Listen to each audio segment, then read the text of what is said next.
echoes, I'm trying to fight it. Getting these voices inside to stay quiet. Going to the place where all this began.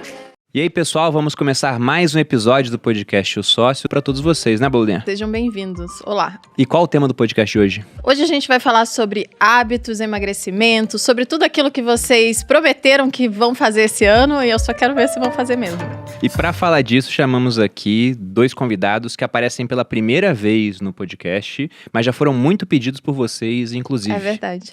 Estamos aqui com Roberta Carbonari Musi, nutricionista com aprimoramento em transtorno alimentar, bacharel em administração e marketing, coordenadora do programa de pós-graduação da Plenitude Educação, sócia da clínica Musi Health to You e criadora da mentoria Profissão Nutricionista e também faz logo e jingle.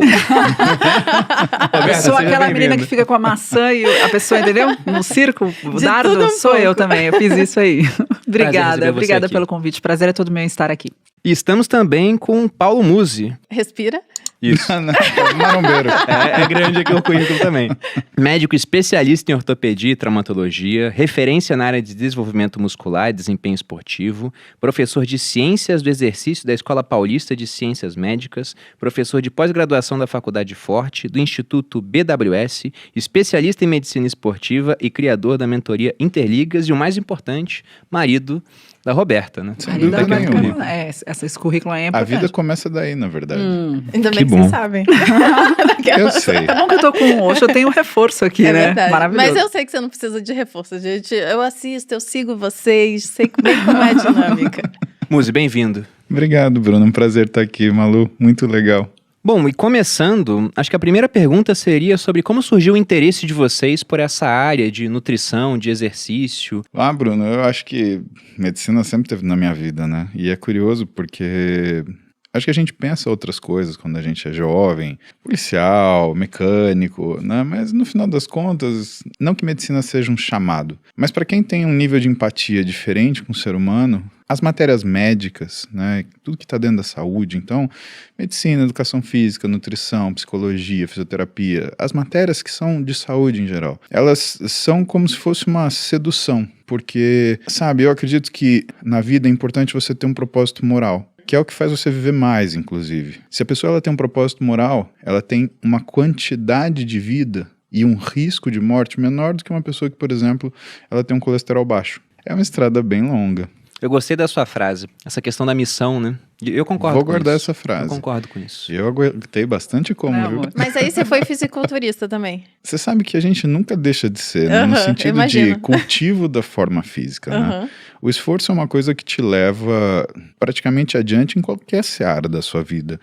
Né? E o culturismo, ele é interessante do ponto de vista, né, humano, porque ele é uma questão de repetição e consistência.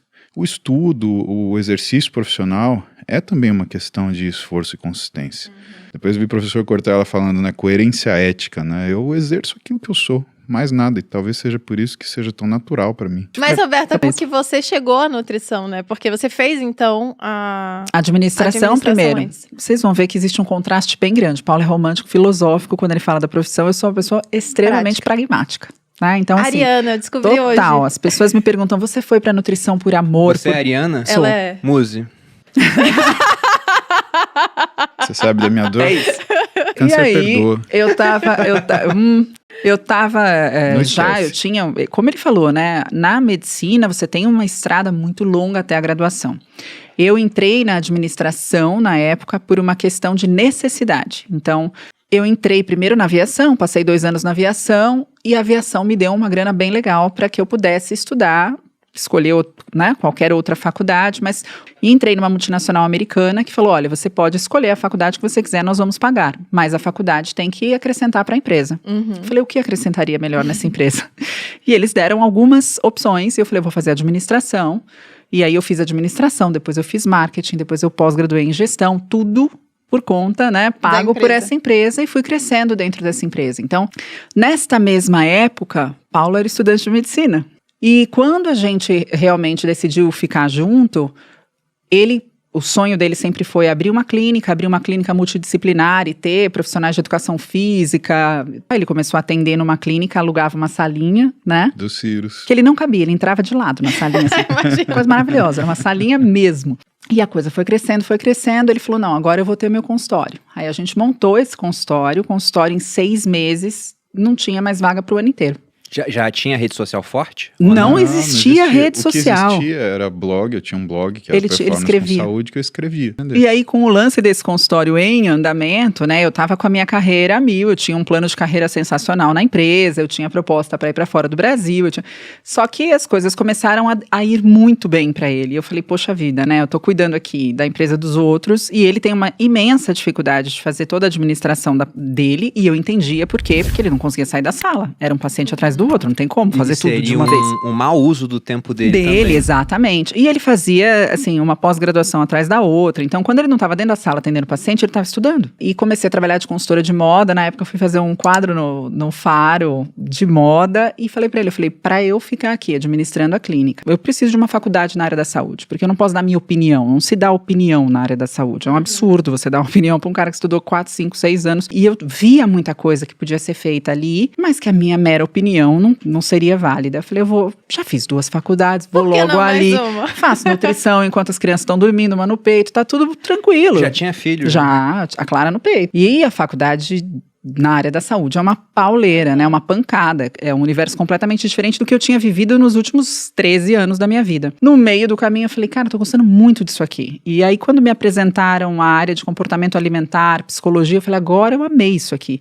E aí fui me aprimorei. Quando eu comecei, na verdade, fiz todos os meus estágios fora da clínica. Não sentei um dia na minha clínica para atender durante o estágio. Eu falei, aqui eu posso sentar a hora que eu quiser. Então eu fui pro hospital, fiz UAN, fiz ONG, a DJ Diabetes Brasil, fui para todos os lugares como pé de figurino. Me ralei, né? Porque 7 horas da manhã eu tava batendo cartãozinho no hospital. Mãe e dona de clínica, Jesus Exato. Amado. Mas eu imagino que para fazer tudo isso, você tem que ter um objetivo claro, né? E aí, entrando nas nossas pautas que a gente pensou em falar aqui, uma das coisas, a gente fez um podcast esses dias falando sobre cérebro, e aí uma das coisas que o Andrei falou foi isso, que a diferença entre aprender, estudar, executar, né, e o cérebro captar isso, é ter um objetivo, uma motivação muito forte. E eu imagino que era isso. A minha foi era isso boleto. Que fez, né? Eu tinha uma motivação, eu tinha muitos boletos. E aí, não, realmente, eu tinha motivação com objetivos claros, tanto da profissão dele quanto onde eu queria chegar, né? Mas eu tinha boletos, né? Desde muito cedo. E eu falo, é uma excelente motivação você ter conta pra pagar, porque você acorda todo dia e fala, não tem opção. Eu reconheço muito do que aconteceu com vocês, eu tô aqui ficando com a quieta. gente.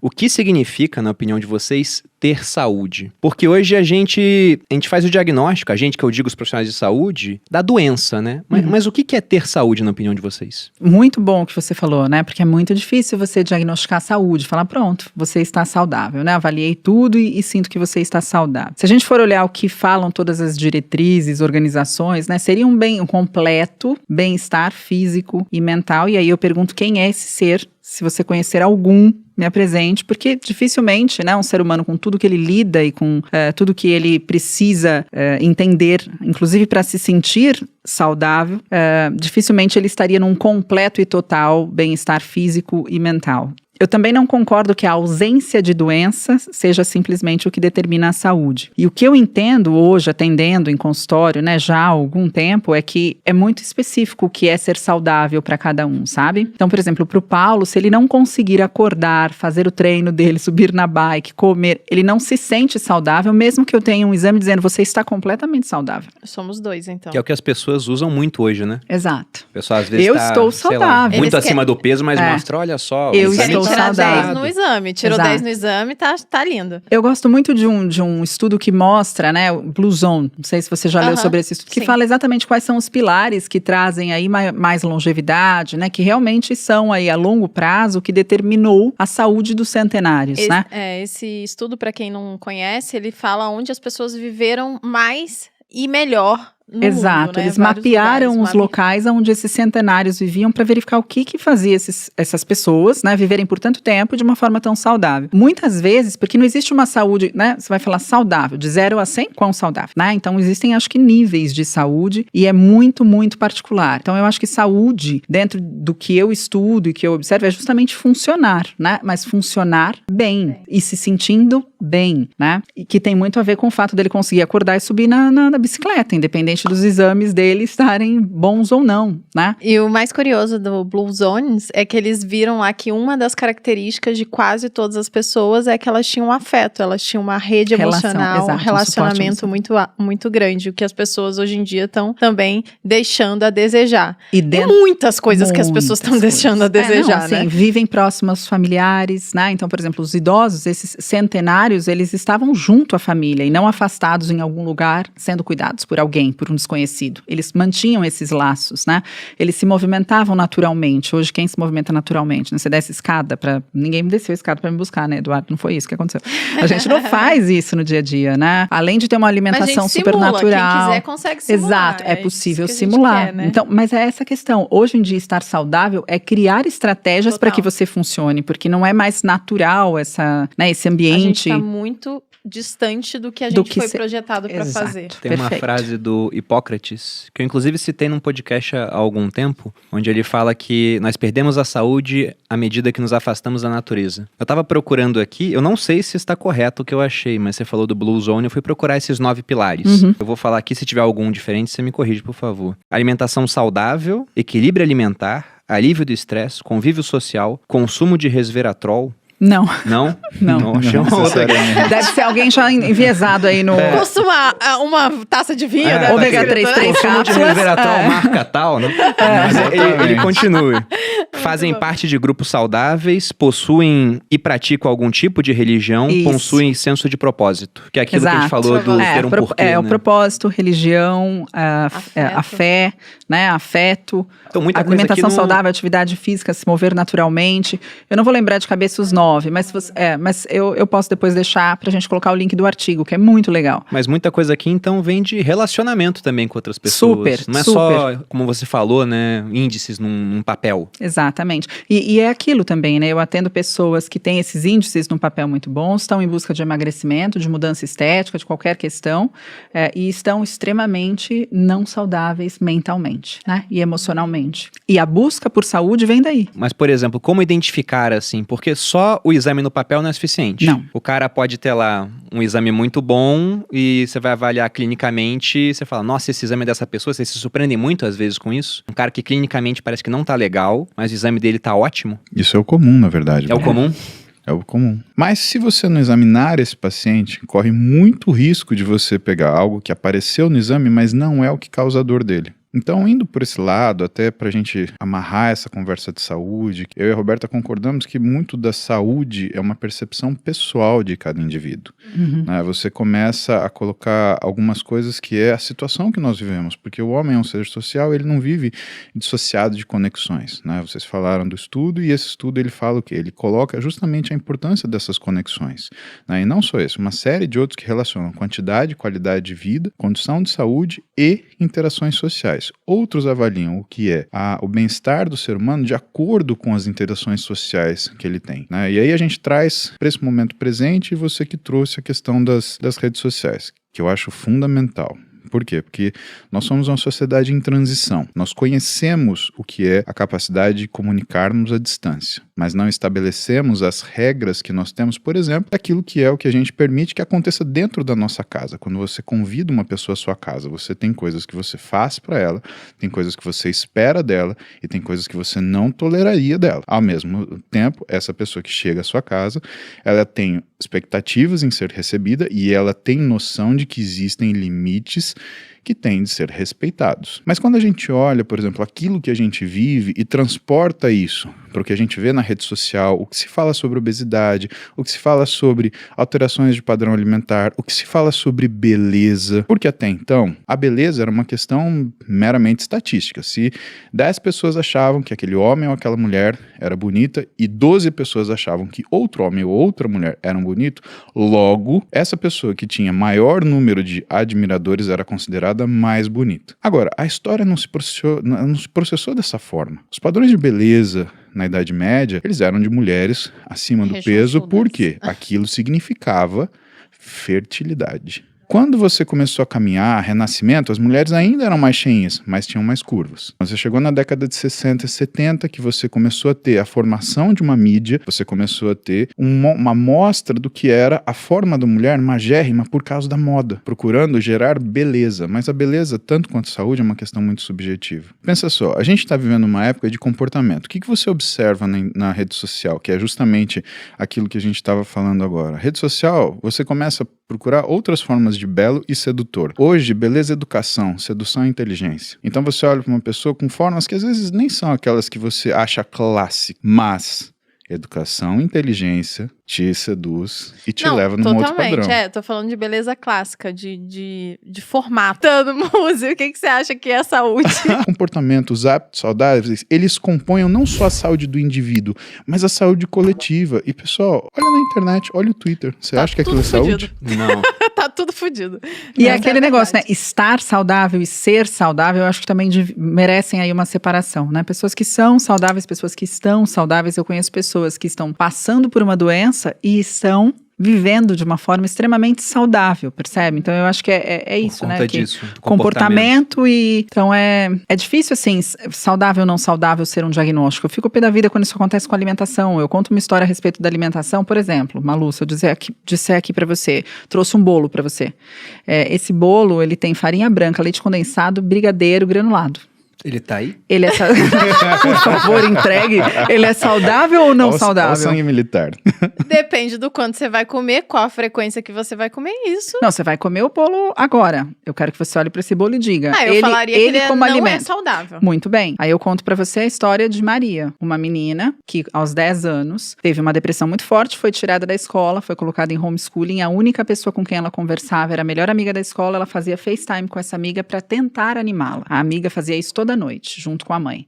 Ela foi colocada em psiquiatra, ela passou por nutricionista, porque ela não conseguia mais comer. Depois de um ano, ela voltou pra escola, era aniversário da melhor amiga dela, ela ganhou o primeiro pedaço de bolo, era o bolo de farinha branca, brigadeiro e granulado. Esse bolo foi o bolo mais saudável que ela comeu em um ano, porque foi socializando com a melhor amiga em plena saúde. Né? Então não existe, eu dei esse exemplo para fazer justamente essa analogia. Para mim não existe, por exemplo, o alimento saudável fora de um contexto, uma mulher bonita fora de um contexto, assim como não existe saúde fora de um contexto. O que é saúde? Depende. Onde? Quem é essa pessoa? Quantos anos ela tem? O que é função para essa pessoa? Então, claro, existem as questões que são, né, de organizações, saúde é o total. Se a gente for olhar na prática o que seria isso, a gente precisa olhar um contexto e uma série de outras questões que nessas frases, nessas sentenças não são tão observados, né? Então, é esse equilíbrio que eu acho que hoje falta e muito, e a gente tem visto faltar nas redes sociais, a gente tem visto faltar nas relações, a gente tem visto faltar em todo lugar. Eu sempre tive uma relação muito boa com a comida, e eu acho que eu passo isso na internet. Eu tento, né, de alguma forma, ajudar as pessoas a comerem melhor,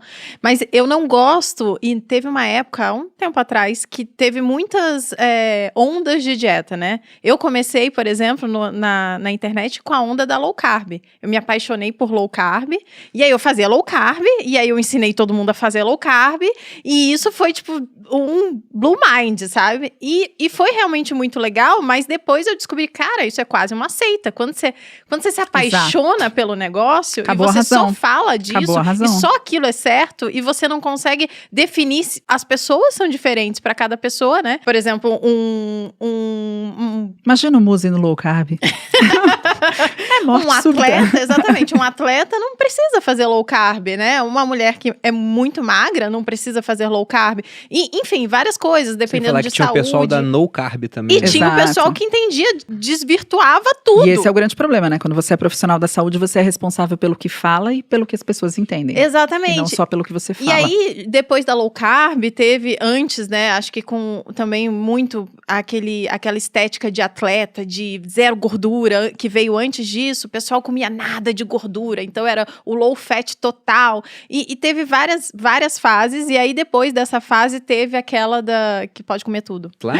A Flex, onde você podia comer um monte de coisa, era só calcular. Macros, e aí, né? os macros, e eu, meu Deus do céu, esse povo tá perdendo a saúde, tá perdendo a noção, tá perdendo tudo, né? É que não era sobre saúde, Não né? era Era sobre sobre saúde. controle de peso. Dieta flexível. Dieta Dieta Isso, flexível. dieta flexível. Mas nada disso Foi era uma sobre onda saúde, também. né? Era muita coisa assim, controle de peso. Como a gente vai controlar o peso agora? Agora tem essa aqui, dieta. Mas como nutricionista, eu não posso dizer que o consumo de açúcar é benéfico em algum nível, né? O açúcar de mesa não existe benefício no seu consumo. Ponto. E Isso eu tenho posso certeza afirmar. que você vê muito casos, porque você trata isso, né? Exato. Mas não é uma maioria. E eu acho que o Muzi deve ver o outro lado também, porque os atletas, tem muita gente que quer ser atleta ou que tá tentando fazer dieta pra ganhar massa, pra emagrecer e tal.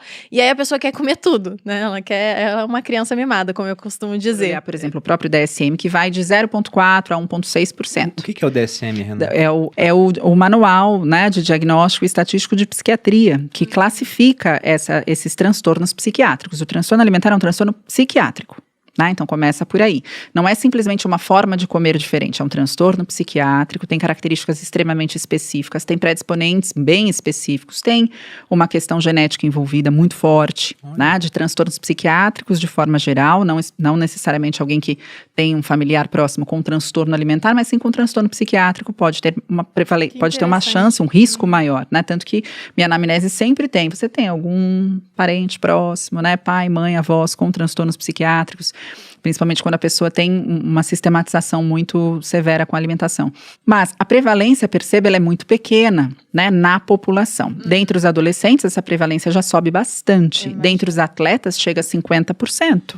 Nossa. Tá? E o comer transtornado não tem uma baixa prevalência. E em ato contínuo, ele pode se transformar numa patologia como um transtorno alimentar. Então, é essa a questão. O comer transtornado hoje, ele faz parte de aproximadamente, eu falo que é minha tese, né, minha monografia de mestrado. Que legal, Eu estudei o comer transtornado, descontrole alimentar, restrição cognitiva. A restrição cognitiva, isso eu posso, isso eu não posso, isso pode, é um dos principais fatores de insucesso nas dietas. 87% das dietas são abandonadas na terceira semana. Tem alguma razão. Então, eu concordo plenamente que você deve comer de forma saudável, que você deve escolher bons alimentos, que você deve saber o que faz mal para a sua saúde, o que faz bem para a sua saúde, e aí balancear, porque não faz bem para a sua saúde mental também acessar esses alimentos palatáveis, porque ele vai ativar o seu sistema de recompensa de tal forma que você só se sente feliz com a dopamina impulso. Né? E nunca com ela basal. Então, tem tudo isso, percebe? Eu concordo 100% com você. A única questão é a forma como a alimentação foi tratada na mídia social, ultimamente, por muitos não nutricionistas, mais adoeceu a forma que as pessoas comem do que ajudou as pessoas a terem boas escolhas. Porque é difícil você falar com uma população que mais de 70% não tem graduação. Mais de 80% não tem condição financeira de pagar uma nutricionista e dizer... Você fala A e a pessoa entende E esse B, é o C. grande problema. Eu que não sou formada, vamos supor, em saúde, não sou uma promotora de saúde, não fiz nenhum juramento, eu posso falar o que eu quiser. E se alguém fizer alguma coisa errada, eu posso dizer, eu sou responsável pelo que falo, você entendeu errado. Eu, como profissional de saúde, eu tenho uma responsabilidade muito maior. Eu tenho a responsabilidade de só promover saúde. Eu queria aproveitar que ambos falaram no final de comportamento. Que o exame é uma foto de um filme, né? Não é a melhor coisa para ser avaliado. De um passado, né? Exatamente. E do passado ainda, de um dia específico, sujeito a uma série de alterações. Fato. O que, então, pensando ainda em saúde, seriam comportamentos adequados para que a pessoa possa manter uma boa saúde? Ou se ela está sem saúde, gente, começar a conquistar uma saúde? Enem. Ele programou uma pergunta de prova aqui. Você quer começar? É quase a Quer que eu redação comece? do Enem. Tem uma coisa que eu lembrei, que eu acho muito importante, né? Quando a gente fala de o quanto comer. Porque a primeira coisa que você me respondeu quando eu falei do bolo, depende de quanto ela vai comer, né? Uma das características do blusão que eu lembrei naquela hora mesmo, não estava zoando, Comer pouco. comer até 85% cheio. né? É bem específico. Então, manter aí 85% do estômago cheio após uma refeição e parar antes disso, né? Como que... Como um comportamento. A gente Você sabe parar disso. na satisfação e não no estufamento. Procurar alimentos que tenham, né, fibras e que possam promover proteína, que possam promover essa saciedade de uma forma natural. Normalmente os alimentos in natura promovem. Eu ia falar, o que eu gosto é comida de verdade. Comida de verdade. Se você se alimenta basicamente de alimentos não processados, você Exato. tem uma chance maior do seu corpo entender quais são as suas necessidades, o quanto de fato você precisa comer, Exato. quando de fato você precisa parar de comer. Exato. E aí que entra uma outra questão. Você ter essa sensação de, poxa, eu acho que revisitar, né? Já estou satisfeito, não preciso continuar comendo, embora esteja gostoso, nunca vai estar tão gostoso ao ponto de um leite condensado com achocolatado. Claro. Né? Então, Ele foi feito para ser comido para sempre. Isso era um slogan, né? É impossível comer um só. Você precisa se alimentar para continuar atividades. Coma até a sua saciedade, não até seu estufamento. E quando sentir fome, coma de novo. Escolha bons alimentos. E a maioria das pessoas que são eutróficas, elas nunca fizeram dieta. O que seria eutrófica? Com peso adequado. Ah, sim. Né? A maioria das pessoas que estão acima do peso ou em obesidade, elas já fizeram dieta uma vida inteira. E elas fazem restrição cognitiva uma vida inteira, e cada dieta que elas fizeram, elas engordaram mais um pouquinho depois, né? Isso pra mim é uma questão muito importante, a gente voltar a ouvir sinais que eram naturais no corpo, né? Nós nascemos dessa forma, um bebê solta o peito da mãe quando ele está satisfeito, ninguém fala agora, acabou querido, o jantar só depois, ele solta, é muito preocupante, a gente não pode olhar para o que tem acontecido com a saúde e falar, tá tudo bem, não tá tudo bem. A gente precisa fazer alguma coisa. Eu só não acho que é a dieta restritiva ou faça isso, faça aquilo, tenha foco, que vai resolver. A gente precisa de uma política pública melhor, a gente precisa de mudanças grandes, a gente não pode ter mais Coca-Cola, não posso falar palavras de marcas, mas a gente não pode mais ter... Mas não me patrocina, eu vou falar refrigerantes açucarados. A gente não pode ter refrigerantes açucarados, né, dentro de cantina de escola, para uma criança de 6 anos falar, eu quero um refrigerante com cheeseburger na hora do recreio, né? E é o que a gente tem, a gente não pode mais ter pacote de salgadinho. Por que uma criança não chega numa cantina e fala, eu quero uma maçã e alguma coisa assim, ou uma banana e castanhas? Não tem, né? Não tem. Então a gente está criando um ambiente onde não existe promoção de saúde de forma geral. Aí você pega uma criança sem inteligência emocional e fala, vai escolher bonitinha, faça boas escolhas. Ela fala, o que eu quero é uma boa escolha.